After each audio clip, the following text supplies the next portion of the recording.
ശക്തമായ കാറ്റിലും മഴയിലും തിരുവനന്തപുരത്ത് മരങ്ങൾ കടപുഴകി. മൂന്നാമൂട് ആയിരവല്ലി ക്ഷേത്ര റോഡിൽ മരങ്ങൾ പാർക്ക് ചെയ്തിരുന്ന കാറുകൾക്ക് മുകളിലേക്ക് വീണു.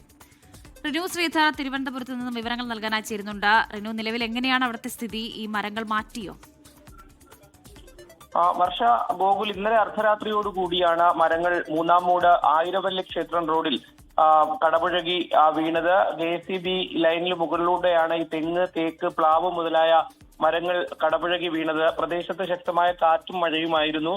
തൊട്ടടുത്ത് തന്നെ മറ്റൊരു മരം, ഈ പ്രശാന്തി നിലയം എന്ന് പറയുന്ന പ്രദേശത്ത് ഒരു ബൊലോറോ വാഹനം പാർക്ക് ചെയ്തിരുന്നു. ആ പാർക്ക് ചെയ്തിരുന്ന വാഹനത്തിന് മുകളിലേക്ക് വീണ് വാഹനത്തിന് കേടുപാടുകൾ വരുത്തുകയും ചെയ്തു. എന്തായാലും മണിക്കൂറുകളോളം ഇടപെട്ടാണ് ഫയർഫോഴ്സ് ഈ മരങ്ങളെല്ലാം തന്നെ മുറിച്ച് മാറ്റിയത്. പ്രദേശത്ത് അതിശക്തമായിട്ടുള്ള കാറ്റും മഴയും നിലനിൽക്കുന്ന സാഹചര്യമാണ് രാത്രി ഉണ്ടായത്. ഇന്നും നമുക്കറിയാം 3 ജില്ലയിൽ റെഡ് അലർട്ട് പ്രഖ്യാപിച്ചിരിക്കുന്ന ഒരു സാഹചര്യമുണ്ട്. തിരുവനന്തപുരത്ത് റെഡ് അലർട്ട് അല്ലെങ്കിൽ പോലും രാവിലെ മുതൽ ചെറിയ രീതിയിൽ മഴ ഇപ്പോഴും നിലനിൽക്കുകയാണ്. ഗോകുൽ, വർഷ.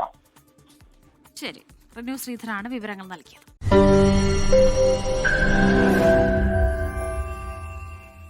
ലോകത്തെവിടെയായാലും ഏത് സമയത്തും 24 വാർത്തകളും ഓഗ്മെന്റഡ് റിയാലിറ്റി പാക്കേജുകളും എക്സ്പ്ലെയിനറുകളും വിശദമായി കാണാൻ ഞങ്ങളുടെ YouTube ചാനൽ നിങ്ങൾക്ക് സബ്സ്ക്രൈബ് ചെയ്യാം.